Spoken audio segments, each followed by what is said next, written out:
Bonjour à toutes et à tous, bienvenue en Ile-de-France. À la une de l'actualité de votre région, 3 nouveaux parcs d'attractions vont sortir de terre sur l'ancien site de Mirapolis. Qui est derrière ce projet faramineux? L'Arabie Saoudite, l'enveloppe dédiée à cette forêt de montagnes russes, 6 milliards d'euros. Décryptage dans cette émission dans un court instant. Est-ce que les pharmacies sont en train de voler la vedette aux grands magasins parisiens? Des touristes du monde entier s'arrachent les produits cosmétiques dans les officines de la capitale. Pourquoi un tel engouement?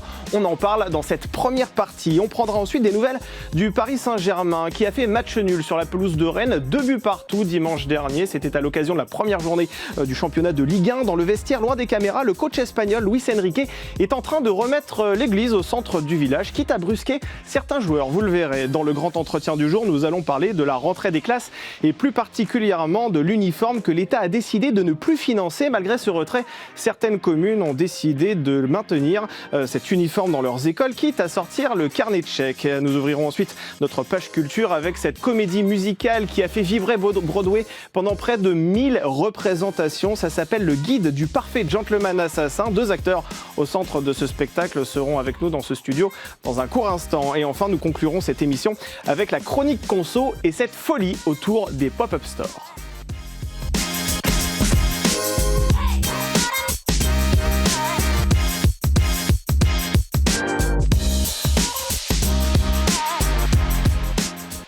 Allez, il est temps pour moi de vous présenter les 3 invités qui vont m'accompagner lors de cette première partie. Thibaut Deléas, bonjour. Vous me dites quelque chose, vous êtes passé dans le coin hier, vous, il me semble. Hier, ouais.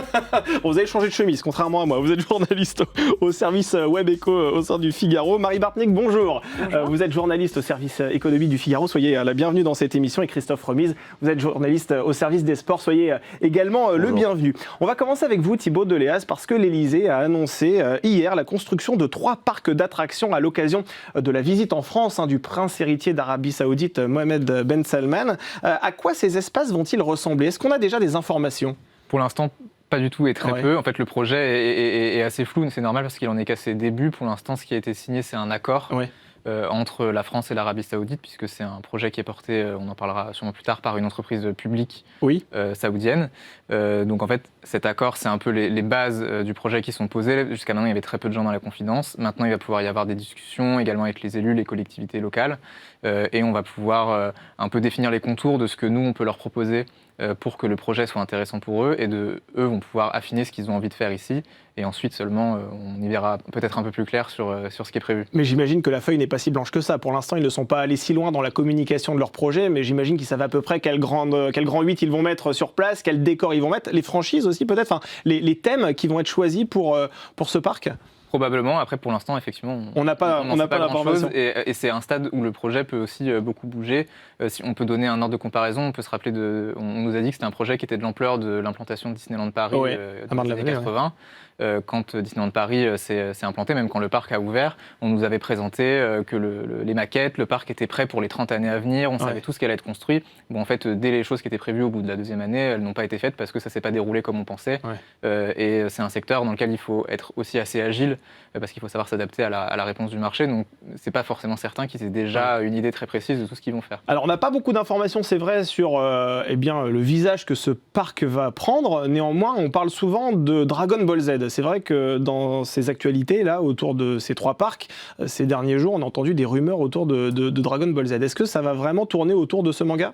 C'était la rumeur qu'il y avait effectivement depuis plusieurs semaines. Là, on a plutôt l'air, l'Élysée parle plutôt d'un parc autour des mangas. Ah oui. Donc on ne sait pas si c'est parce que ce sera sur Dragon Ball Z, mais on ne veut pas le dire pour l'instant. Peut-être que la licence n'est pas non plus signée, c'est pas certain. Ou alors ils vont faire quelque chose de plus large parce que la difficulté quand on choisit une licence, aussi forte soit-elle, Dragon Ball Z, c'est un manga qui a 40 ans, qui est hyper connu, qui est transgénérationnel, puisqu'il passe encore aujourd'hui à la télé. Donc des enfants d'aujourd'hui le connaissent, mais des enfants de notre génération le connaissent aussi. Mais il faut faire attention quand on a une licence, un parc sur une licence unique. C'est quand même un pari risqué et il faut être sûr que sa licence soit très forte. Donc faire quelque chose de plus large sur les mangas peut aussi être une bonne idée. Oh, je sens trahir votre âge, Christophe Remis, c'est toute votre enfance, ça quand même, Dragon Ball Z. Visiblement, je suis plus vieux, je suis un enfant plus vieux, c'est ça que vous voulez dire? Oh, je me permettrai pas, ces propos vous appartiennent. Merci beaucoup. En tout cas, Dragon Ball Z, c'est vrai que ça peut être une valeur sûre aussi, ça a bercé toute une génération. Et même encore aujourd'hui, d'ailleurs, on peut encore regarder du Dragon Ball Z et les enfants. Les enfants du Club Dorothée, oui, effectivement, Dragon Ball Z, ça parle forcément, oui, c'est un des mangas les plus forts genre Chevalier du Zodiaque ou les choses comme ça, c'est des choses qui ont marqué toute une génération. La mienne, donc, peut-être moins celle d'après, visiblement. Mais oui, c'est un nom très fort. Mais c'est vrai qu'il y a un parc Dragon Ball Z, c'est pour ça que ce nom revient souvent. Un parc Dragon Ball Z est déjà en construction en Arabie Saoudite. Est-ce qu'en regardant de plus près ce qui se fait là-bas, on peut peut-être avoir déjà un aperçu de ce qui se fera ici en France? Alors le parc Dragon Ball Z qui se construit en Arabie Saoudite, c'est dans un projet un peu particulier qui s'appelle Qiddiya City. Ouais. Donc c'est l'entreprise qui a investi pour créer cette ville nouvelle, c'est Qiddiya Investment Company, qui est une filiale du fonds d'investissement public saoudien. C'est exactement la même entreprise qui va investir en France. C'est la première fois qu'ils font un gros investissement étranger. Ouais. Et donc ce Qiddiya City en Arabie Saoudite, c'est une sorte de ville nouvelle, un peu un Las Vegas du Moyen-Orient, où ils sont en train de construire en plein désert de toutes pièces une ville dans laquelle ils espèrent à terme avoir 500 000 habitants. Et qui serait un peu une capitale du divertissement. Donc il y a des parcs d'attractions, dont ce parc Dragon Ball Z, des stades, des circuits de Formule 1, des parcs aquatiques, des théâtres, des centres de gaming, d'e-sport et tout. Et donc ce parc Dragon Ball Z qui est en construction, il y a déjà des parcs qui ont ouvert dans cette zone-là. Ouais. Lui, il s'étalera sur 50 hectares, ce qui est à peu près la superficie de l'ancien parc Mirapolis où doit être implanté le projet. Il y a 7 zones thématiques, plus de 30 attractions prévues. Même si c'est en construction, le projet, même là, reste encore même un peu flou. On a juste un visuel où on voit un emblème un peu de 70 mètres de haut, ce qui est très impressionnant, avec le dragon Shenron qui est un peu une icône de Dragon Ball, mais on a peu de détails là non plus. Est-ce que c'est à cet endroit précis que l'on a peut-être découvert un jour cette plus haute montagne russe du monde, non? On parle d'une montagne russe absolument gigantesque, c'est là-bas que ça se trouve? Exactement, le premier parc qui a ouvert, c'est un peu le coup d'envoi de Qiddiya City. Un des premiers équipements à avoir ouvert, c'est un parc qui s'appelle Six Flags, qui est une franchise d'un gestionnaire de parcs américain qui a beaucoup de parcs sur le continent américain. Et donc là où on s'est moins attelé à une franchise, on n'a pas fait d'énormes décors, on a surtout privilégié en fait ce qui se fait souvent dans les parcs Six Flags, des attractions à sensations et un peu spectaculaires, dont cette montagne russe qui enchaîne un peu tous les records et qui est la plus haute du monde. Elle fait 195 mètres de haut, c'est la plus rapide du monde, elle fait 250 km/h. Et c'est aussi la plus longue puisque vous en avez pour 4,5 km, ce qui est à peu près 4 fois plus que la longueur moyenne d'une montagne russe déjà pas mal qu'on pourrait connaître chez nous. Bon, c'est l'idéal pour digérer son goûter. Voilà. N'est-ce pas et la construction de ces 3 parcs, elle va prendre combien de temps exactement? Et elle va coûter combien? Alors on a parlé de 6 milliards d'euros, mais ces 6 milliards d'euros-là, c'est une enveloppe qui va être vraiment attribuée pour la construction de ces 3 parcs, c'est ça? L'enveloppe de 6 milliards, elle est effectivement attribué au projet global. Donc en fait, quand on nous parle de 3 parcs, il ne faut pas s'imaginer que demain, on va avoir les 3 parcs qui vont sortir de terre. En fait, c'est un projet beaucoup plus vaste d'un complexe de loisirs, de tourisme. Donc on va y avoir des hôtels, il va y avoir beaucoup d'infrastructures à côté. On ne construit pas 3 parcs du jour au lendemain, à moins d'être un peu kamikaze et de vouloir y aller les yeux fermés. Si je reprends l'exemple de Disneyland Paris, c'est un projet qui également à l'origine était très ambitieux et dans lequel aujourd'hui sont toujours prévus d'ailleurs 3 parcs. On est à presque 35 ans après l'ouverture, il n'y en a toujours que 2 qui ont été construits. Le 3e est toujours prévu dans les contrats avec l'État, mais pour l'instant, il n'y a aucun projet de le faire aboutir. Ça montre que c'est quelque chose qui prend beaucoup de temps. Même quand le projet marche très bien, ça prend beaucoup de temps derrière. Alors le premier billet d'entrée pour ce parc, il pourrait être vendu quand à peu près? On n'a vraiment aucune idée de... Pour l'instant, il n'y a aucune deadline qui a été annoncée. Ce qu'il faut se dire, c'est que quand on regarde ce qui se fait ailleurs récemment, la construction d'un parc à thème assez abouti, ça prend environ dans les 5 ans. On regarde Universal qui veut construire un parc au Royaume-Uni en 2031. On est à peu près sur cet horizon-là, 5 ans de construction. Et sachant qu'après, on l'a dit, on est sur un temps très anticipé sur la prise de décision. Il y a encore des négociations à faire avec l'État. Il y a aussi ce temps-là qui est à compter avant. Donc, je dirais qu'on en a pour au moins 6 ou 7 ans minimum si ça se passe bien. Et honnêtement, est-ce que Disneyland Paris a de quoi trembler? Est-ce que ces parcs risquent de ringardiser d'une certaine manière le royaume de Mickey qui, c'est vrai, est un petit peu vieillissant aujourd'hui? C'est un parc assez ancien. Forcément, c'est de la concurrence. La concurrence, elle est souvent bénéfique. C'est un secteur qui est en pleine expansion, les parcs de loisirs, depuis la pandémie. La fréquentation, elle explose. Les investissements, d'ailleurs, de la plupart des acteurs dans ce secteur-là explosent.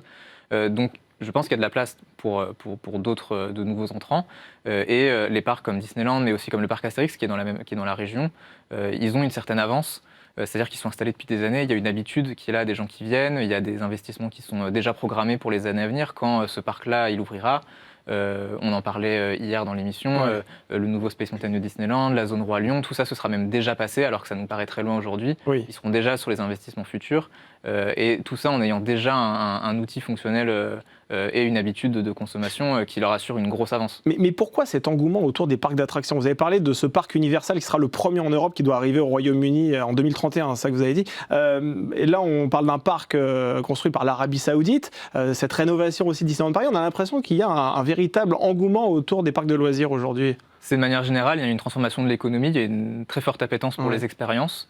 On le voit aussi même dans les centres-villes, de plus en plus les boutiques ferment et c'est remplacé par des nouvelles expériences, des choses un peu immersives, des expositions, des musées un peu originaux.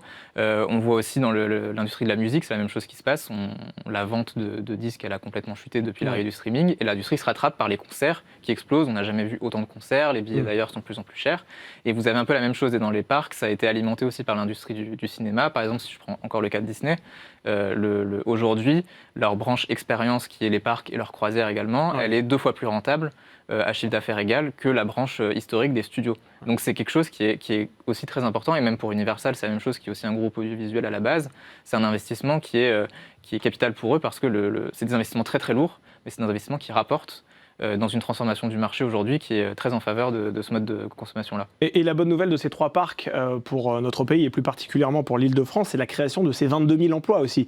Quels sont les postes qui vont être à pourvoir là dans les prochains mois, prochaines années? Alors là aussi, 22 000 emplois, c'est plausible, c'est à peu près le nombre d'emplois directs qu'on a à Disneyland Paris aujourd'hui, mais c'est probablement l'emploi à très long terme, c'est-à-dire quand les 3 parcs existeront.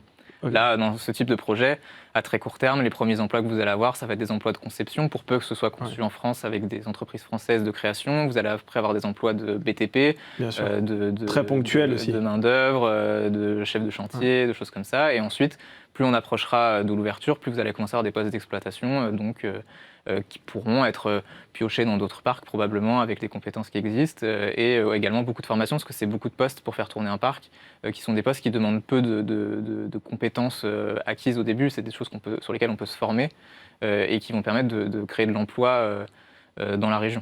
Et une dernière question, parce que c'est vrai que tout cela paraît très beau, un parc d'attractions, des emplois qui sont créés, mais est-ce qu'on peut se réjouir que la France devienne d'une certaine manière, et je suis un petit peu polémique volontairement, l'arrière-boutique de l'Arabie Saoudite? C'est vrai que dans une tribune au Figaro, le président du Puy du Fou, Nicolas Devilliers, avait estimé que l'Arabie Saoudite faisait de la France sa succursale touristique. C'est fort comme propos.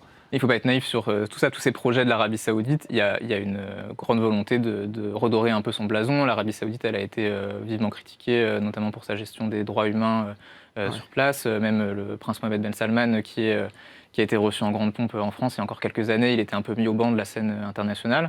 D'une autre manière, pour la France, c'est un peu la vision assez pragmatique que défend Emmanuel Macron, c'est de se dire, c'est de l'argent, c'est de l'investissement étranger, ils sont prêts à le faire quelque part, autant qu'ils le fassent chez nous. Ça va créer de l'emploi en France, ça va embaucher des Français, ça va faire travailler des entreprises françaises, parce que quand vous avez un parc, vous avez énormément d'entreprises autour aussi qui, de manière indirecte, vous fonctionnez. Ça va être la nourriture, les livraisons, la fabrication des attractions, la construction, le BTP.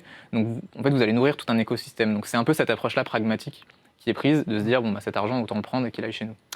Donc l'Arabie Saoudite vient en France pour construire 3 parcs d'attractions, mais est-ce que l'Arabie Saoudite va venir en France pour consommer nos cosmétiques? Et oui, c'est notre deuxième sujet. Vous pouvez retrouver toutes mes transitions sur jeanmicheltransition.fr.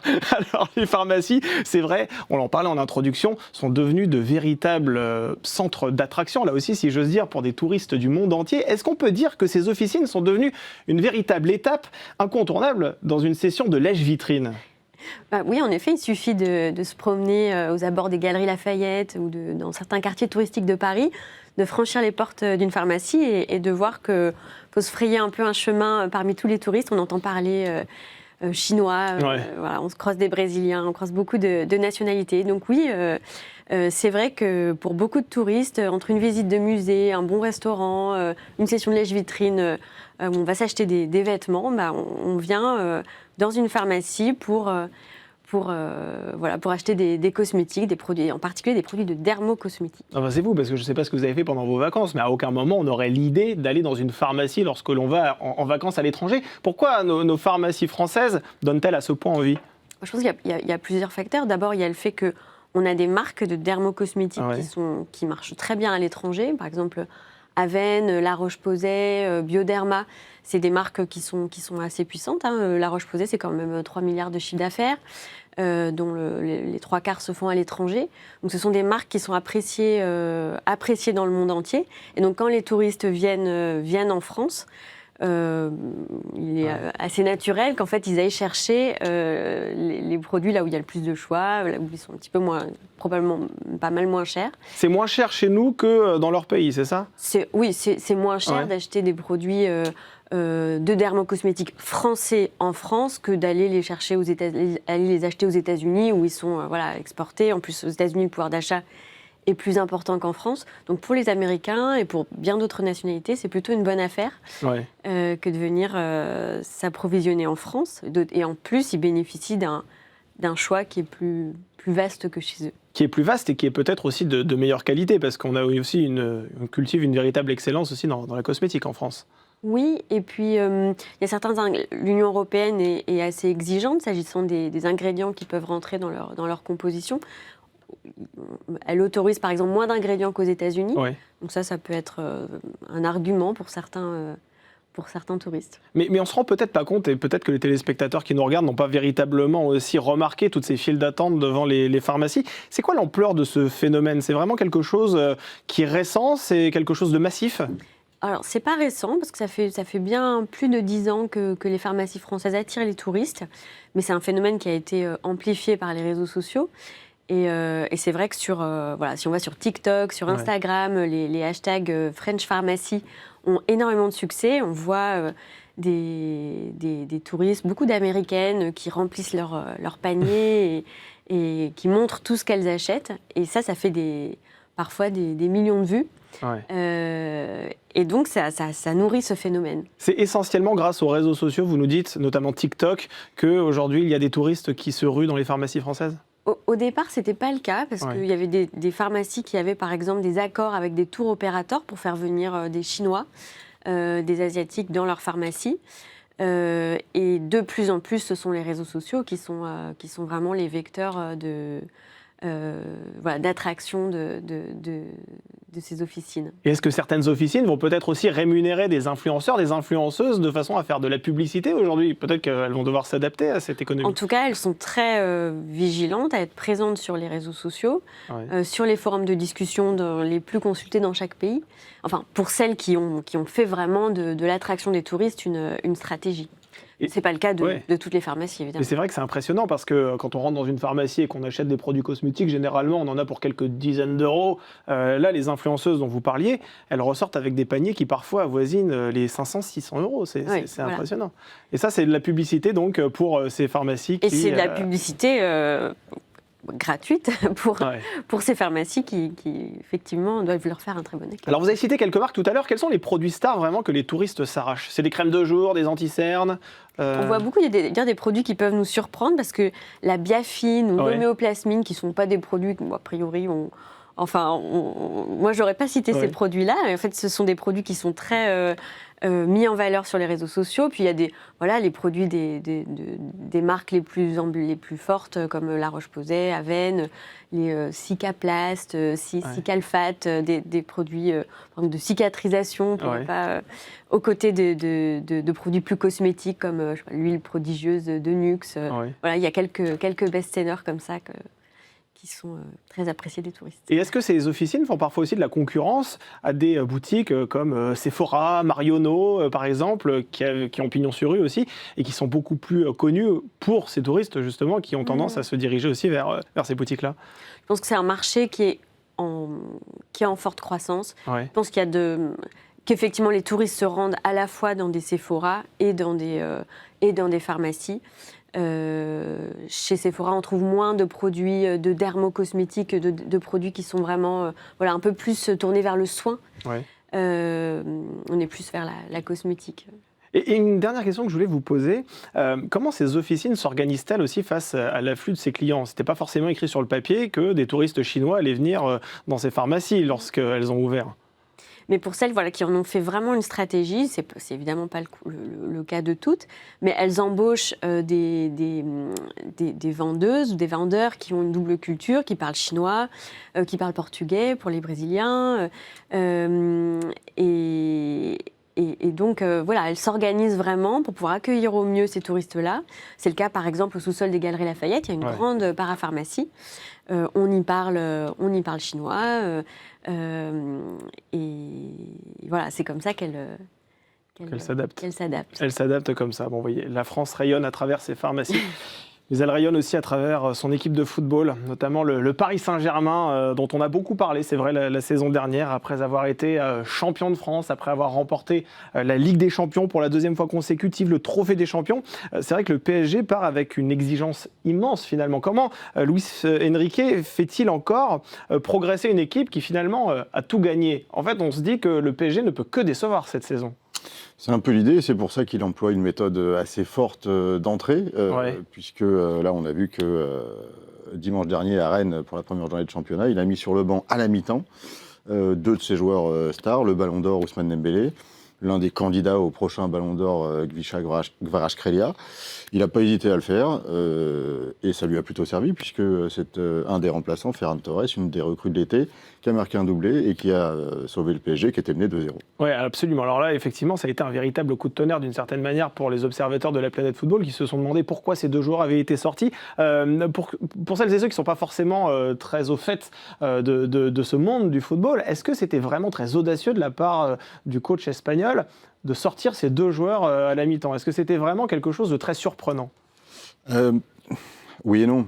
Ça le serait si on ne connaissait pas la méthode de Luis Enrique, si ce n'était pas dans le contexte du Paris Saint-Germain. Si ça avait été le Paris Saint-Germain d'il y a 5-6 ans et que n'importe quel entraîneur avait sorti Neymar et Kylian Mbappé, oui, ça aurait été un vrai problème parce que ça aurait, en tout cas, le coach aurait pris un certain risque de faire exploser son vestiaire et de s'attirer les foudres des stars qui auraient sans doute tout de suite passé un coup de fil à Nasser Al-Khelaifi pour lui dire du PSG, que c'était n'importe quoi et qu'il fallait remettre l'entraîneur dans le droit chemin. Non, au PSG, c'est Luis Enrique qui commande. Donc il n'y a pas de problème avec ça.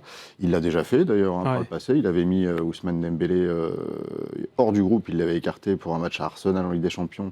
C'était au début de la saison 24-25. Pas de problème, il l'écarte. Il était en dehors des clous selon l'évaluation du coach espagnol. Terminé, en dehors du groupe, ça n'avait pas posé de problème. Il a même dit après que c'était sa meilleure décision plus tard dans la saison. Parce que c'est un exemple, quand vous écartez un de vos meilleurs joueurs ou votre meilleur joueur comme ça, vous expliquez aux autres qu'il n'y a personne qui dépasse du panier et qu'il faut suivre les règles, tout simplement. Et il l'a encore fait la saison dernière, juste avant de remporter la Ligue des Champions, avec Désiré Doué qui a été sur le banc, avec Gvisha Kvaratskhelia déjà qui avait été sur le banc, je crois que c'était avant le match contre Chelsea en 8e de finale. Donc voilà, c'est l'entraîneur qui commande à Paris et il n'hésite pas à le rappeler. Là, c'est étonnant parce que c'est dès la première journée de championnat. Donc, quelque part, c'est un moindre coup parce que c'est que le début de la saison, donc c'est pas très très grave. Mais encore une fois, dans un autre contexte, il y a quelques années ou dans d'autres clubs, ça aurait pu faire plus de dégâts dans l'harmonie du vestiaire. Mais alors ce type de choix, justement, c'est intéressant. Est-ce que vous diriez que c'est un choix tactique ou c'est plutôt une démonstration d'autorité ? En l'occurrence, les deux, puisque la première mi-temps n'était pas bonne et que les 2 joueurs en question n'étaient pas bons. Donc, mais il n'a pas choisi ces 2 joueurs-là au hasard. D'une, il a des remplaçants qui viennent d'arriver. En l'occurrence, il a fait rentrer Mika Götze ou Mika Roth, je ne sais pas comment il faut dire, je ne suis pas flamantophile. Je ne vous aiderai pas non plus là-dessus. Voilà. Donc Ferran Torres, le champion du monde espagnol. Et puis voilà, c'était aussi l'occasion de taper sur la tête des joueurs les plus prestigieux et les plus grandes stars de l'équipe. Donc c'était à la fois un choix tactique et aussi un exemple pour les autres. Et qu'est-ce qui se passe justement dans la tête d'Ousmane Dembélé au moment où il se fait sortir à la mi-temps ? Est-ce que c'est une blessure d'orgueil très vive dont il aura du mal à se remettre peut-être au cours des prochaines semaines et peut-être qu'il va même essayer de se venger d'une certaine manière sur le terrain ? Non, comment ça se passe dans la tête d'un footballeur qui, c'est vrai, normalement a sa place qui est attribuée dans une équipe et elle est indiscutable ? En l'occurrence, il connaît lui aussi le management. Il n'a rien appris du management de Luis Enrique dimanche à Rennes. Donc Ça n'a pas dû le surprendre plus que ça. Est-ce que ça l'a piqué dans son orgueil? Oui, certainement. Est-ce que ça peut appeler une réaction? Oui, certainement aussi, mais elle sera sans doute positive, parce qu'il va comprendre que lui ou un autre, il faut y aller, il faut se donner à fond.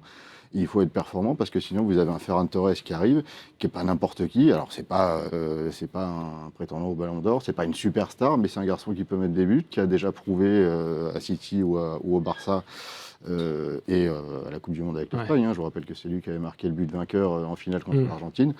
Que si on fait appel à lui, il peut répondre présent. Et il a marqué un doublé. C'était la première fois qu'un joueur parisien marquait un doublé pour son premier match à Paris depuis Zlatan en 2012. Ouais. Voilà.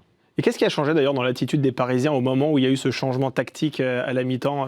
Vraiment, il y a eu une grosse différence entre la première et la seconde période? Entre la première et la seconde période, il y a eu des différences. C'est pas uniquement le choc psychologique. Il y a aussi l'entrée de Ferran Torres après, de Fabian Ruiz, un autre champion du monde espagnol qui a réalisé les 2 passes décisives pour son petit camarade et compatriote Torres. Donc voilà, il y a pas mal de choses qui ont fait que. Il y a aussi la fatigue du côté rennais, parce que quand on joue contre le Paris Saint-Germain, qui a le ballon constamment, forcément ça tire un peu dans les pattes au fil de la rencontre. Mais c'est vrai que la deuxième période était nettement meilleure dans le contenu. Au-delà du fait qu'il y a eu 2 buts marqués, c'était nettement meilleur dans le jeu. Mais avec ce choix de tactique, finalement, pour le coach Luis Enrique, il va falloir trouver un équilibre entre instaurer une forme de concurrence saine dans le vestiaire et puis en même temps éviter une tension permanente. Ça doit être compliqué quand même pour lui. Parce qu'il peut y avoir aussi peut-être de l'animosité à un moment donné entre un Ousmane Dembélé et un Ferran Torres qui a tendance à lui faire concurrence. A priori non, parce que c'est comme ça que le PSG fonctionne. C'est plus le PSG des superstars d'il y a quelques années. C'est une vraie équipe, on l'a dit, répété, écrit des dizaines de fois. Luis Enrique a construit une vraie équipe à Paris qui fonctionne comme ça, avec des joueurs qui en ont pleinement conscience et qui savent que leur place n'est pas garantie. Il n'y a pas de crédit, comme il l'a dit sur Ligue 1+. En précisant que les joueurs devaient sortir de leur zone de confort. Dernière question, Barcola, Mbaye, ils vont aller à Liverpool, ils restent à Paris? Ça, c'est toutes les joies du mercato. On n'en saura rien jusqu'au 1er septembre, peut-être. En tout cas, ils sont pas retenus dans le groupe depuis le début de la saison, parce que le club ne veut pas prendre de risques avec des joueurs en instance de départ. Pour Barcola, il y a assez peu de doutes, même si au final, il n'y a pas d'accord entre le PSG et Liverpool. Donc à un moment donné, tant qu'il n'y a pas d'accord, il n'y aura pas de transfert. Je ne surprendrai personne en disant ça. Maintenant, le PSG a déjà recruté son remplaçant, donc Mika Götze. Donc normalement, ça devrait se faire, mais pour l'instant, c'est pas fait. Pour Ibrahim Mbaye, c'est encore autre chose, parce que c'est un Titi, il a 18 ans, le PSG se montre visiblement très gourmand en indemnité de transfert. Je ne sais pas jusqu'où Liverpool ou d'autres clubs sont prêts à aller pour un garçon qui finalement n'a pas montré grand-chose. Il est international sénégalais, on l'a vu à la Coupe du Monde, il avait même marqué contre les Bleus. C'est plus compliqué. Mais a priori, ce sont 2 joueurs qui, effectivement, devraient être partis du PSG à la fin du mercato. Mais pour l'instant, les carnets de chèques sont restés dans les tiroirs et on ne les a pas sortis. Exactement. Merci à tous les 3. Merci d'avoir été autour de cette table. Merci pour ces précieux éclairages. Après avoir bichonné notre peau avec ces produits cosmétiques, après avoir parlé football et après s'être enflammé, je vous propose que l'on se focalise plus spécifiquement sur la rentrée. Et pas n'importe laquelle, la rentrée des classes. Avec ce débat qui s'invite généralement en cette période de l'année, faut-il généraliser l'uniforme dans les salles de classe? Alors vous allez voir que même si certaines communes sont favorables à cette tenue unique, il devient très compliqué de la mettre en place. Pourquoi? Parce que l'État ne la finance plus. Bonjour Camille Defoucault. Bonjour. Bienvenue sur ce plateau. Alors vous êtes directrice de développement du cercle de réflexion vers le haut consacré à la jeunesse et à l'éducation. Le ministre de l'Éducation nationale avait lancé à la rentrée 2024, je le rappelle, cette expérimentation très attendue, celle d'une tenue vestimentaire commune pour les élèves. Alors on nous l'avait vendu un peu comme un outil finalement contre le harcèlement, contre les inégalités, contre le règne des marques. 2 ans après, qu'est-ce qui marche vraiment ? Alors l'expérimentation a fait l'objet d'une évaluation qui a été assez rapide. Sur 1 an, c'est difficile d'obtenir des résultats très sûrs. Et justement, on ne peut pas dire que l'uniforme a vraiment porté ses fruits, ni sur les progrès des élèves, mais ça on pouvait s'y attendre, mais pas non plus sur le climat scolaire. Alors ça c'est le rapport de la DEPP qui est un peu le centre statistique du ministère de l'Éducation nationale, et c'est vrai que les conclusions sont assez nettes. Sur le sentiment d'appartenance, il y a un effet, mais sur le harcèlement, le climat scolaire, les apprentissages, le comportement, tout cela reste très limité. Finalement, cet uniforme dont on parle beaucoup, c'est vrai, et qui fait souvent l'objet de débats sur les plateaux de télévision, dans l'arène politique, on nous l'a un peu survendu finalement, non ?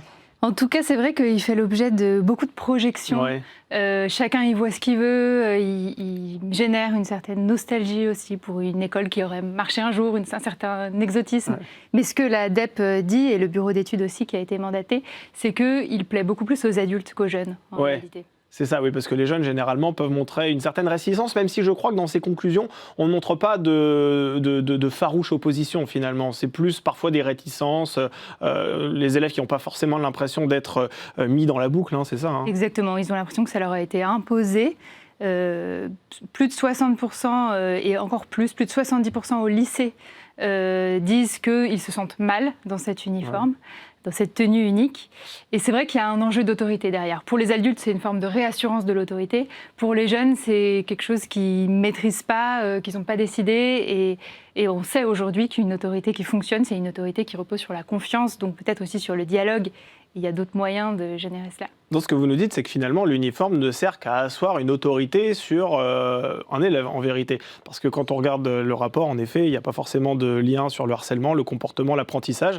Donc l'uniforme ne sert qu'à une chose, l'autorité, c'est ça ? Il y a la question de l'autorité et il y a une question aussi intéressante qui est celle du sentiment d'appartenance à son école, à l'école en général, peut-être à la République. Et derrière le sentiment d'appartenance, il y a le sentiment d'être dans un collectif et donc de pouvoir faire confiance. On mesure chez Vers le Haut le fait que seuls un peu moins de 30% des élèves estiment qu'ils ont au sein de l'établissement un adulte auprès de qui ils peuvent se confier. Et c'est là-dessus peut-être qu'il faudrait travailler. En fait, on veut cet uniforme parce qu'on sent bien qu'il y a quelque chose un peu de... Il y a une rupture entre les adultes et les jeunes et qu'il pourrait y avoir un climat plus propice au dialogue, peut-être aussi certes à l'émulation, peut-être par le sport, peut-être par l'art. Moi je pense, on pense chez Vers le Haut, que c'est quand l'élève participe à la décision et aussi quand il est en mouvement qu'on peut générer une autorité qui est favorable et un sentiment d'appartenance au collectif. Et est-ce que cet uniforme permet aussi de gommer les inégalités sociales ? On a parlé du harcèlement, mais on nous a beaucoup dit aussi que si on ôte finalement notre chemise de luxe, je ne parle pas de la mienne, elle coûte 20 €, mais si on enlève effectivement ces habits qui montrent effectivement qu'on appartient à une classe sociale ou à une autre, ça va permettre aussi finalement de mettre tout le monde sur le même pied d'égalité. L'uniforme le permet, ça, ou pas ? Alors, c'est très lié au harcèlement et le fait de gommer les disparités socio-économiques a vraiment été un facteur qui a motivé les chefs d'établissement qui se sont inscrits dans l'expérimentation. Mais c'est plus compliqué que ça. Déjà, les élèves ne font pas tellement le lien. Ouais. Ensuite, ils contournent cette uniformité que voudrait imposer la tenue unique par tout ce qu'on peut imaginer, les baskets, les bijoux.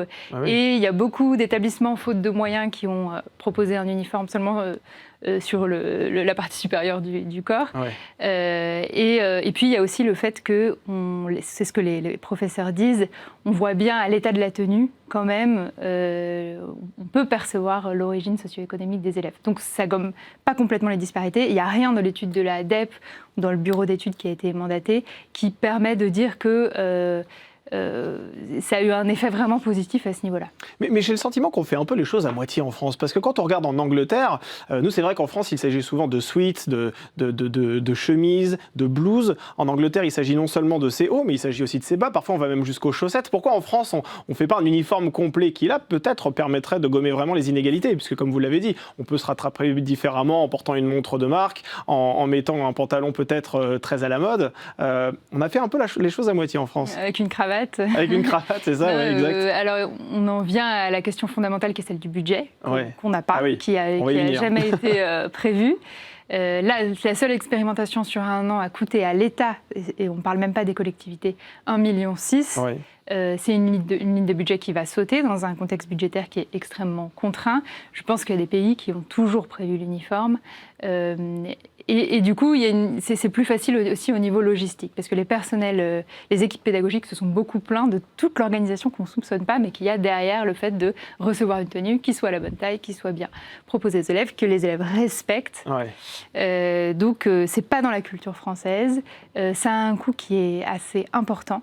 Et pourquoi pas proposer certaines communes l'ont fait, elles se sont affranchies du fait de la coupure de budget de l'État et elles vont proposer seulement une blouse. Alors il faut savoir qu'au primaire, c'est plus facile. Les élèves sont un peu plus enclins à porter l'uniforme. Donc pourquoi pas, par exemple, une blouse au primaire. En fait, ce qui est intéressant aussi, c'est de voir qu'avec une expérimentation comme celle-là, même si elle a été faite qu'à moitié, les territoires, les communes et les départements se sont intéressés à la question scolaire et qu'il y a eu un vrai dialogue. Et ça, c'est peut-être quelque chose qu'il faut garder entre les élus et les chefs d'établissement. Alors en 2024, en 2025, et c'est là qu'on arrive à la question cruciale du budget, l'État a financé jusqu'à 50% des tenues avec un plafond de 100 € par élève. Puis, en cette rentrée 2026, il se retire. Et là, on se dit pourquoi ? C'était le jeu de l'expérimentation. Ouais. Ils ont jugé que ce n'était pas forcément utile de généraliser l'uniforme pendant plusieurs années ? Il y a deux choses qui se croisent. Il y a le fait que l'évaluation est quand même très mitigée et il y a le fait que le contexte budgétaire ne permet plus ce type de propositions matérielles et les arbitrages ne vont pas en faveur de la tenue. Ils iraient aujourd'hui, on s'en doute, vers la rénovation du bâti. On sait que 2200 établissements ont fermé en juin à cause de la canicule. Alors certes, c'est d'autres montants. On estime à 40 milliards la rénovation de tous les établissements qui ne peuvent pas supporter de telles températures. Mais il me semble évident que c'est largement prioritaire et que ça a un effet beaucoup plus direct et important sur le climat scolaire. Est-ce que l'État, effectivement, dit aux communes, vous pouvez continuer, mais c'est à vous de payer ? C'est un peu ça aussi le message, parce que comme je disais tout à l'heure en introduction, il y a certaines communes, notamment franciliennes, plutôt, je crois, qui ont décidé de maintenir justement cet uniforme. C'est aussi une manière très politique de dire, bon, finalement, si vous avez envie de continuer, vous pouvez, mais avec votre budget. C'est très politique. Plutôt, elle a décidé de continuer l'uniforme, Neuilly aussi. Elles peuvent demander de l'argent au rectorat pour ça, il peut y avoir une participation de l'académie. Pourquoi pas ? Il faut faire attention à ce que ce ne soit pas une manière d'afficher un étendard politique forte, qui encore une fois est au service des adultes plus que des jeunes. Mais encore une fois, pourquoi pas aller dans le sens d'une appropriation de décisions politiques, éducatives, locales, qui reste très intéressante et qui mérite d'être débattue à échelon local. Alors c'est certain, mais une tenue coûte en moyenne 180 € par élève dans le premier degré, ce qui est quand même un montant assez important, c'est une enveloppe considérable, et c'est vrai que c'est difficile pour une commune de justifier ce type de dépenses quand elle doit par ailleurs financer les bâtiments, la cantine, le périscolaire. On se dit que finalement l'uniforme, à quelques rares exceptions près, il va être jeté aux oubliettes. C'est très possible. Oui, c'est ça, parce qu'en vérité, ce ne sera pas du tout la priorité pour des communes qui ont déjà une enveloppe assez restreinte, finalement. L'argent consacré à ces tenues, vous, dans votre cercle de réflexion, vous le mettriez où, justement, en priorité ? Prévention du harcèlement, santé mentale des élèves, accompagnement des familles, formation des enseignants aussi, on en a beaucoup parlé aussi dans cette émission de la saison dernière. L'argent consacré à ces tenues, on peut aussi estimer que c'est une poche budgétaire qui va grandir, puisqu'il va y avoir beaucoup moins d'élèves à partir de la rentrée prochaine et pendant les prochaines années. Il y a le choc démographique, la déprise démographique qui est une vraie opportunité budgétaire.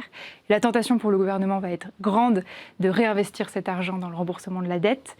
Mais on peut imaginer que des expérimentations comme celle-ci soient revues à grande échelle pour investir dans ce qui fonctionne dans l'éducation, les priorités étant, je l'ai dit, la rénovation du bâti scolaire. Oui, c'est ça. La lutte contre le harcèlement. On sait que 50% des élèves au collège et au lycée estiment qu'ils se sentent bien mentalement. C'est quand même finalement assez peu.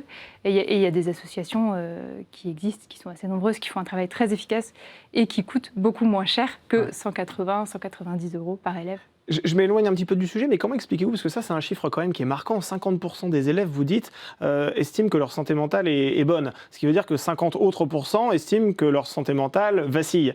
Comment expliquer ce chiffre ? C'est récent ? C'est un phénomène nouveau ? C'est très complexe à expliquer, c'est multifactoriel. Il y a évidemment les écrans et les réseaux sociaux, on ne sait pas exactement en quelle proportion. On en a beaucoup parlé à cause de la réforme qui a été bloquée par le Conseil constitutionnel d'interdiction des réseaux sociaux. Et il y a aussi un effet peut-être après coup du confinement. Et ce qui est certain, c'est que c'est une génération fragilisée et qu'il faut prendre soin de cette génération et que l'on sait que le rôle de l'école, c'est de les accompagner. On sait qu'un élève qui a peur ne progresse pas et il faut que l'accompagnement soit beaucoup plus complet. Donc, c'est certainement une priorité. Et l'uniforme, à partir du moment où c'est un peu cosmétique, on l'a vu, et où il est imposé aux élèves, n'est pas une mesure réellement prioritaire. Malgré tout, il y a certaines communes qui ont décidé de le maintenir. On va en citer quelques-unes. Béziers, plutôt, là on est en Ile-de-France. Bouzonville, Rueil-Malmaison, encore en Ile-de-France. Saint-Quentin, on n'est plus en Ile-de-France. Pourquoi ces communes persistent-elles à maintenir l'uniforme, sachant qu'effectivement l'État a décidé de ne plus les financer? C'est avant tout un geste politique ou bien c'est vraiment une adhésion locale de la part des écoliers, des parents et puis de celles et ceux qui ont les mains dans le cambouis? C'est un geste politique, c'est aussi parce qu'elles peuvent se le permettre financièrement. C'est une manière aussi d'aller dans le sens des chefs d'établissement et des parents d'élèves qui globalement sont assez favorables à cette mesure. On verra combien de temps ça durera, si ça persiste. Ça reste intéressant, mais il ne faut pas quand même négliger la dimension étendard politique et être un peu attentif au fait que les élèves peuvent quelque part être un peu instrumentalisés. Et ils le relèvent eux-mêmes d'ailleurs dans l'expérimentation, certains l'ont dit. Ouais, certains sentent qu'ils sont politisés aussi, que cet uniforme est avant tout un étendard politique de la part de certains maires qui ont envie justement d'envoyer un message à l'échelle nationale, c'est ça que vous voulez dire? Oui, ils en sont assez conscients. Ouais. Et qu'est-ce que vous pensez, vous, à titre personnel et dans votre cercle de réflexion, de laisser aux collectivités le choix de mettre ou pas l'uniforme? Est-ce que ça ne devrait pas être plutôt une politique nationale à l'échelle du ministère, par exemple? Alors, historiquement, en France, les décisions relatives à l'éducation sont nationales. Oui. C'est une construction qui a été collective au XIXe siècle et la territorialisation de ces décisions jusqu'à l'autonomie des établissements, c'est très polémique et c'est plutôt assez peu populaire. Néanmoins, on perçoit ces derniers temps qu'on va un peu dans le sens d'une... Il y a eu les expérimentations, ça c'était vraiment la politique de Gabriel Attal et a fortiori du président Emmanuel Macron, mais on va dans le sens quand même de une prise en compte un peu plus forte, un peu plus nette des spécificités locales. Et chez Vers le Haut, on soutient en tout cas un dialogue parce que discuter de ces notions éducatives, c'est aussi les prendre au sérieux et mettre les élèves, puisqu'on est à une échelle plus restreinte et plus locale, potentiellement mettre les élèves et les jeunes au centre du débat. Bien, merci beaucoup. Merci Camille Defoucauld d'avoir été dans cette émission. Je rappelle que vous êtes directrice de développement du cercle de réflexion Vers le Haut consacré à la jeunesse et à l'éducation. Et on poursuit cette émission avec cette pièce de théâtre grinçante.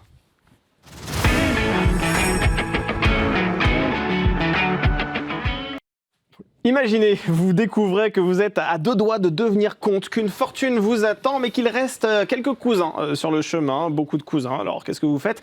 Vous les invitez à dîner ou bien vous les faites disparaître avec un maximum d'élégance? C'est le point de départ totalement jubilatoire de ce spectacle très british dont nous allons parler tout de suite.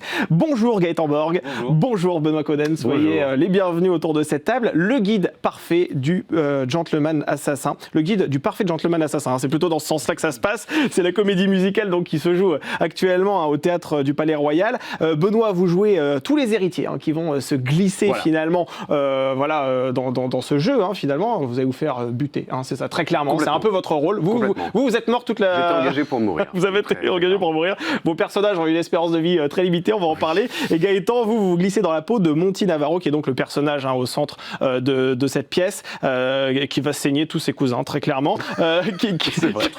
Vous trucidez. Voilà. Qui est cet homme d'ailleurs, si vous devez nous en faire le portrait? C'est un homme qui vient d'un milieu modeste, enfin c'est ce qu'il croit, et qui pense avoir aucune chance dans la vie et qui découvre que dans ce coup tout lui est permis, à condition d'être un petit peu astucieux. Oui, c'est ça, ouais. Mais alors, vous êtes un vrai client pour les psys, c'est assez fou. En fait, ce qui est intéressant dans la pièce, c'est que c'est un homme finalement assez normal psychologiquement. Il n'y a pas de danger a priori, juste il souffre de sa condition sociale et surtout il est très amoureux. Il a un grand amour, une femme qu'il adore depuis peut-être, nous on s'est dit, l'enfance, et il veut lui offrir le meilleur. Donc c'est aussi ça sa motivation, ce qui fait qu'on l'excuse un petit peu. On l'excuse un petit peu. Il est un peu sympathique, mais quand même un peu violent malgré tout. Et comment va-t-il faire pour reprendre la place qui est la sienne dans la succession? Alors justement, vous n'allez pas tous les tuer de la même manière, j'imagine, ces cousins. C'est en ça que la pièce est très décalée, très ludique. C'est pas vraiment une pièce noire, c'est de l'humour noir, et donc les meurtres sont drôles. Avant tout. Vraiment, c'est ça. C'est vraiment une comédie. C'est vraiment une comédie, c'est très ludique. Et c'est inventif, en fait. Jamais je vais bêtement l'étrangler ou lui tirer dessus avec un revolver. C'est toujours... voilà. Alors justement, tuer quelqu'un et en rire, ça paraît assez paradoxal. C'est la raison pour laquelle je vous propose de découvrir ces quelques images et on en parle juste après.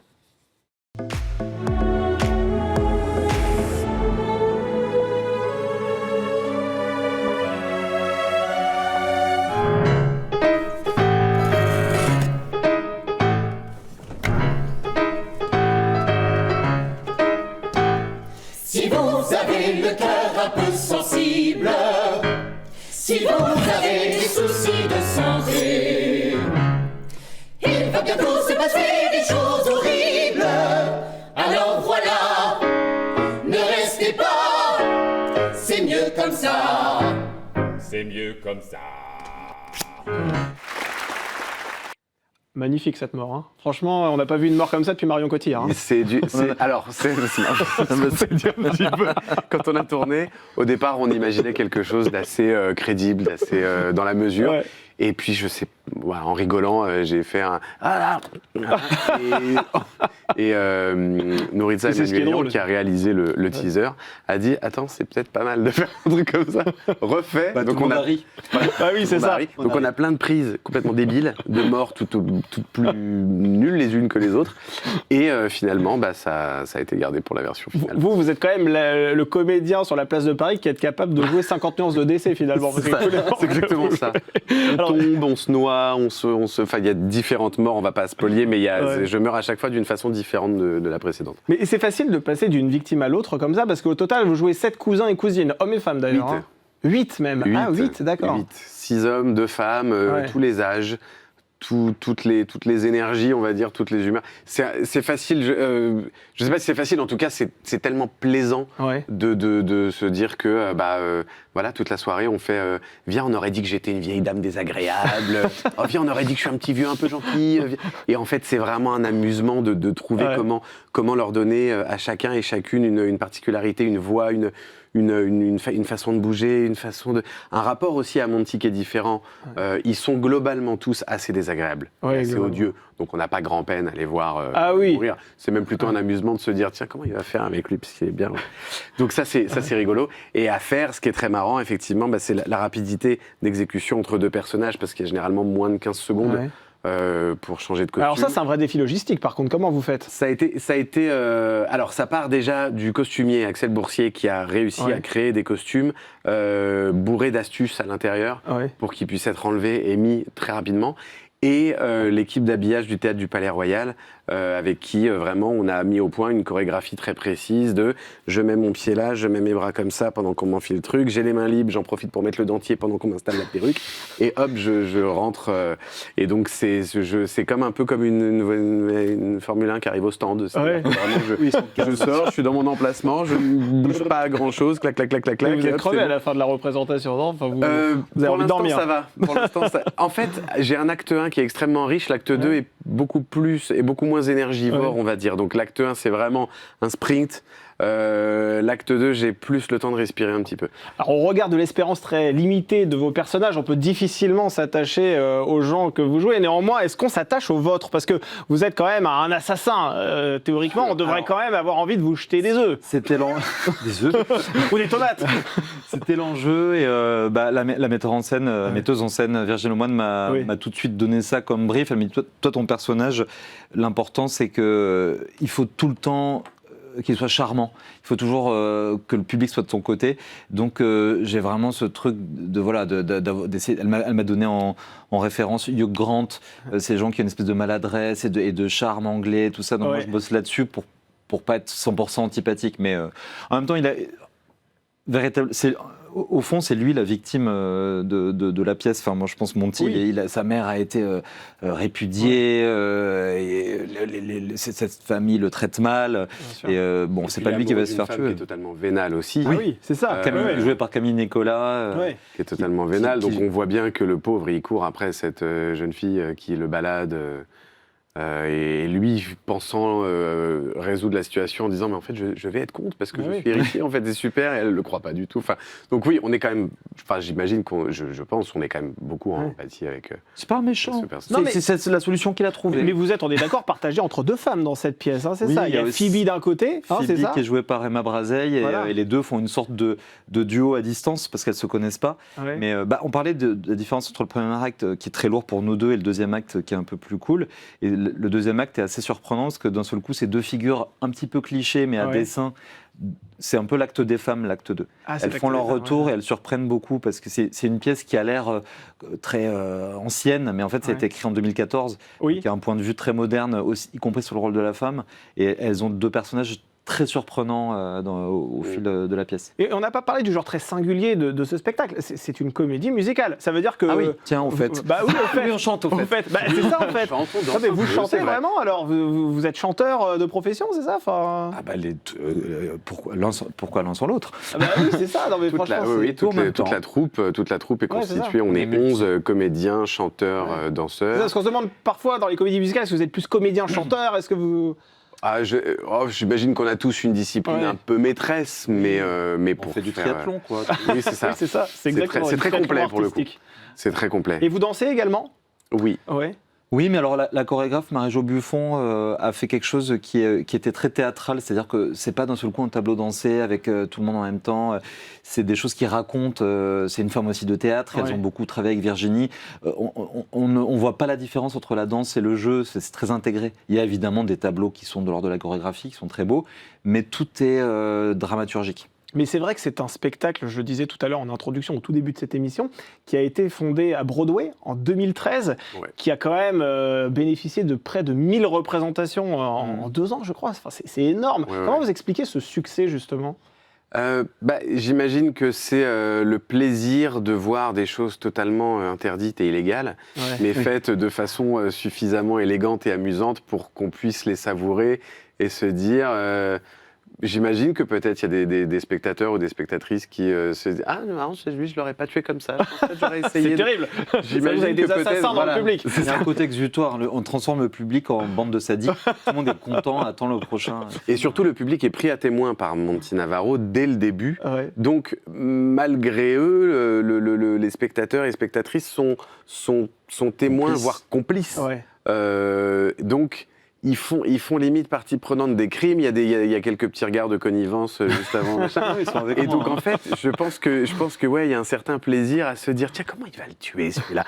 Il y a un côté destination finale alors là-dedans. C'est-à-dire qu'on se demande comment. C'est ça. Oui, le cousin va mourir. Voilà, on sait qu'ils vont tous mourir. Certains des personnages le sentent d'ailleurs venir et commencent un peu à paniquer parce qu'ils se disent mais en fait toute la famille se fait décimer donc c'est bientôt mon tour. Enfin, c'est rigolo. Mais comme tous ces personnages sont odieux, ridicules, méchants, ou en tout cas l'ont été avec sa maman, on n'a aucune peine à les voir disparaître, et même on se réjouit de se dire tiens, ça c'est une bonne mère, ça. Et par rapport à l'œuvre originale, il y a une différence avec l'adaptation française, ou bien vous avez vraiment calqué le scénario classique sur ce qui a été fait à Broadway à l'époque? Alors Stéphane Laporte, qui a d'ailleurs à l'origine du projet, c'est lui qui a eu l'idée, qui a repéré le truc, qui a dit allez, on va monter ça, qui est allé voir des productions, Virginie Lemoine, etc. C'est lui qui a fait l'adaptation, et c'est un grand de l'adaptation, c'est-à-dire il sait retranscrire le niveau de langue, les rimes, telles qu'elles ont été ordonnées dans la chanson par les Américains. Les sonorités, les mots, d'une précision. C'est des mois et des mois de recherche. Et jusqu'au bout, on les répète. Des fois, ils nous trouvaient un mot qui sonne mieux, quelque chose qui se dit mieux, qui se comprend mieux. Et c'est un tel travail. Moi, pour une fois, je connais mieux le texte français qu'anglais.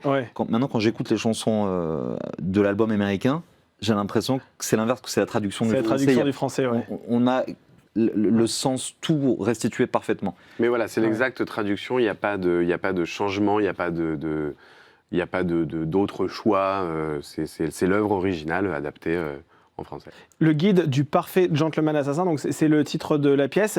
C'est pour un ami, ce serait quoi les règles très exactement dans ce guide, par exemple, pour être un parfait assassin? De ne pas se faire prendre.